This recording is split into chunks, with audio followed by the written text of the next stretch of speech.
আজকে আমরা তাপ চ্যাপ্টারটা শেষে একটুখানি আমাদের বাকি ছিল, সেটা হচ্ছে থার্মোফ্লাস্ক। এটা সম্বন্ধে একটু আলোচনা করব। থার্মোফ্লাস্ক কি, নামটা শুনে মোটামুটি বুঝতে পারছো যে ফ্লাস্ক যে শুনে থাকো সেই ধরনের জিনিস।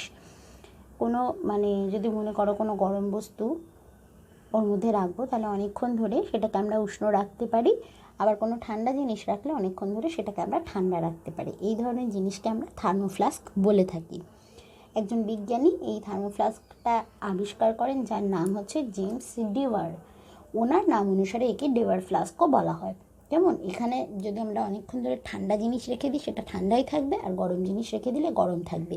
এই সেট আপটা বা স্ট্রাকচারটা এমনই হয় যার জন্য এই কন্ডিশনটা মেনটেন করা যায়। তাহলে এখন আমরা দেখি যে এটা স্ট্রাকচারটা কীরকম হয়। প্রথমে বাইরে একটা মেটালের বা প্লাস্টিকের একটা পাত্র থাকে। এই যে যে খয়েরি অংশটা দেখো কালার করে দেওয়া আছে, এই খয়েরি অংশটা পুরোটাতেই থাকে। এই পুরো অংশটা প্লাস্টিকের বা ধাতুর একটা পাত্র হয়, তার মধ্যে সেট আপটা বসানো থাকে। থার্মোফ্লাস্ক আসলে কি? থার্মোফ্লাস্ক হচ্ছে কাঁচের একটা পাত্র, যেটার দুটো দেওয়াল থাকে। এটা হচ্ছে ফার্স্ট দেয়াল, আমি ছবিটাতে দেখাচ্ছি, এটা হচ্ছে ফার্স্ট দেয়াল আর এটা হচ্ছে সেকেন্ড দেয়াল। এই দুটো দেয়াল বিশিষ্ট কাচের পাত্রটা ওই ধাতব বা প্লাস্টিকের যে পাত্রটা তার মধ্যে বসিয়ে দেওয়া থাকে। তাহলে প্লাস্টিকের পাত্রটার এই যে দেওয়াল, এর সঙ্গে এই যে কাঁচের দেওয়ালের মধ্যে যে গ্যাপটা, এর মধ্যে আমরা কিছু অপরিবাহী বা কুপরিবাহী পদার্থ দিয়ে দিই, যেমন গ্লাস উল হতে পারে, তুলো হতে পারে, এই ধরনের জিনিসগুলো আমরা ভরে দিই। কেন কি? যাতে তাপ বেরোতে বা ঢুকতে না পারে। তারপরে যেটা করা হয় সেটা হচ্ছে এই যে কাঁচের পাত্রে যে দুটো লেয়ার আছে বা দুটো দেয়াল আছে, তার মধ্যে ভিতরের দেওয়ালটার বাইরের দিকে আর বাইরের দেওয়ালটার ভিতরের দিকে রূপোর প্রলেপ দেওয়া থাকে, যাতে জিনিসটা খুব চকচকে হয়। আর এই জিনিসটা পুরো সেট আপটার মুখটা একটা কর্ক বা প্লাস্টিকের এরকম ছিপি দিয়ে আটকে দেওয়া থাকে। আর এই কাঁচের অংশটা যাতে ভেঙে না যায় সেজন্য এটা একটা স্প্রিংয়ের উপরে বসানো থাকে, যাতে চট করে এই প্লাস্টিকের বা ধাতুর সঙ্গে ধাক্কা খেয়ে এটা ভেঙে যাতে না যায়। এই হচ্ছে পুরো থার্মোফ্লাস্কের সেট আপ। এবার দেখা যাক যে থার্মোফ্লাস্কটা কীভাবে কাজ করে। কাঁচ তোমরা জানো যেটা তাপের কিন্তু কুপরিবাহী হয়, আর পাত্রটার মুখে যে ছিপিটা আমরা লাগিয়েছি প্লাস্টিক বা কর্কে, সেটাও কিন্তু তাপের কুপরিবাহী। তাহলে পাত্রটার কাঁচ দিয়ে যে অংশটা তৈরি সেটা কিন্তু কুপরিবাহী পদার্থ দিয়ে ঘেরা। যেমন বলেছি এখানে গ্লাস উল বা তুলো এগুলো ভরে দিচ্ছি যাতে কুপরিবাহী পদার্থ দিয়ে ঘেরা থাকে। তাহলে কী হবে? তাপের সঞ্চালনটা ব্যাহত হবে। কোনো পরিবহন, পরিচালন বা বিকিরণ পদ্ধতিতে তাপ বেরিয়ে যেতে এখান দিয়ে পারছে না, যেহেতু উপরিবাহী পদার্থ আছে। এবার ওই দুটো দেওয়ালের মাঝখান প্রায় বায়ুশূন্য করা হয়। এখানে চেষ্টা করা হয় যতটা পারা যায় কম ভরের বায়ু রাখতে হবে, মানে প্রায় বায়ুশূন্য করে ফেলার চেষ্টা করা হয়, যাতে পরিবহন আর পরিচালন পদ্ধতিতে পাত্রটার বাইরে তাপ যেতে না পারে বা পাত্রের ভেতরে তাপ আসতে না পারে। কেমন? আচ্ছা, এবারে দেখো বিকিরণ প্রক্রিয়া বাইরে থেকে তাপ ভেতরে প্রবেশ করার সময় কি হয়? বাইরে থেকে যখন ভেতরে প্রবেশ করছে তখন এই দেয়ালের ভিতরের লেয়ার দিয়ে প্রতিফলিত হয়ে যাচ্ছে, প্রথম দেয়াল দ্বারা প্রতিফলিত হয়ে যাচ্ছে। আর ভিতর থেকে যদি বাইরে যেতে যায় তাহলে কিন্তু এই দেওয়ালে প্রতিফলিত হয়ে আবার সেই ভিতরেই তাপটা থেকে যাচ্ছে। কেমন? তাহলে বিকিরণ পদ্ধতিতে তাপ নষ্ট হয়ে যাওয়ার কোনো চান্স নেই। আবার এই ক্ষেত্রে দেখো, তাহলে পরিবহন, পরিচালন, বিকিরণ কোনোভাবেই কিন্তু তাপের সঞ্চালন সম্ভব হচ্ছে না। তাহলে এইভাবেই আমরা এই থার্মোফ্লাস্কের মধ্যে ঠান্ডা জিনিসকে অনেকক্ষণ ধরে ঠান্ডা রাখতে পারি, আবার গরম জিনিসকে আমরা অনেকক্ষণ ধরে গরমও রাখতে পারি।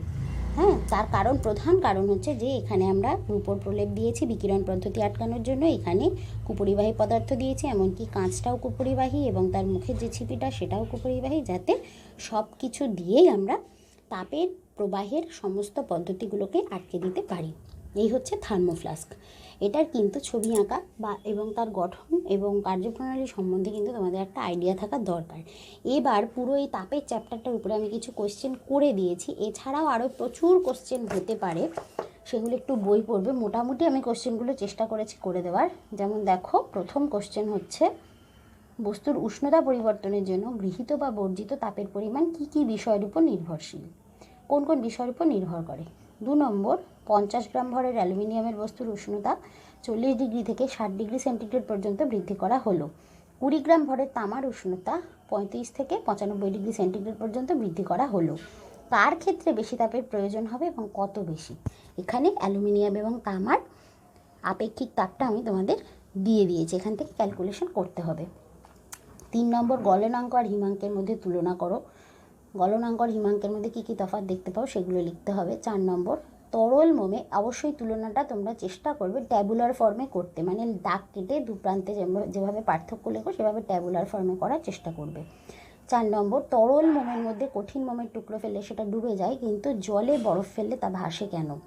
5 নম্বর কঠিন পদার্থের গলনাঙ্কের উপর চাপের প্রভাব আলোচনা করো। তাহলে কঠিন পদার্থের গলনাঙ্কের উপর যখন চাপের প্রভাব আলোচনা করবে, দুটোই বলবে, যারা আয়তনে বাড়ে তাদের ক্ষেত্রে কী হয়, যারা আয়তনে কমে তাদের ক্ষেত্রে কী হয়। 6 নম্বর মাছ মাংস সংরক্ষণে বরফের সাথে নুন মেশানো হয় কেন? 7 নম্বর বাষ্পায়নের হার কী কী বিষয়ের উপর নির্ভর করে? 8 নম্বর স্ফুটনের সময় থার্মোমিটারের পাঠ স্থির থাকে কেন? 9 প্রেশার কুকারে রান্না করলে খাদ্য তাড়াতাড়ি এবং সুসিদ্ধ হয় কেন? মানে ভালো করে সিদ্ধ হবে এবং তাড়াতাড়ি সিদ্ধ হবে, কেন হয়? 10 নম্বর শীতকালে ভোরবেলা কুয়াশা দেখা যায় কেন? 11 নম্বর রান্না করার ধাতব পাত্র যেমন কেটলি বা কোনো ফ্রাই প্যান, এগুলোর হাতল বেত বা অন্য কোনো অপরিবাহী পদার্থ বা কুপরিবাহী পদার্থ দিয়ে মুড়ে দেওয়া হয় কেন? 12 শীতকালে একটা মোটা জামার পরিবর্তে দুটো পাতলা জামা পরলে গরম বেশি লাগে কেন? 13 শীতকালে আগুন পোহানোর সময় কোন পদ্ধতিতে তাপ প্রবাহিত হয়? পরিবহন, পরিচালন এবং বিকিরণ পদ্ধতির তুলনামূলক আলোচনা করো। এখানেও কিন্তু ট্যাবুলার ফর্মে করার চেষ্টা করবে, সেটা অনেক বেশি গ্রহণযোগ্য। 15 নম্বর চিত্রসহ থার্মোফ্লাস্কের গঠন ও কার্যনীতি ব্যাখ্যা করো, যেটা একটু আগেই আমি বললাম। এই কোশ্চেনগুলো হচ্ছে মোটামুটি এই চ্যাপ্টার থেকে ইম্পর্টেন্ট কোশ্চেন। এছাড়াও পুরো চ্যাপ্টারটা বলে তোমাদের নিজেরও মন থেকে দেখবে আরও অনেক কোশ্চেন পাবে। তোমরা চেষ্টা করো এগুলো, কেউ যদি কোনোটা না পারো আমাকে বলবে, আমি নেক্সট ভিডিওতে সেগুলো আলোচনা করে দেবো।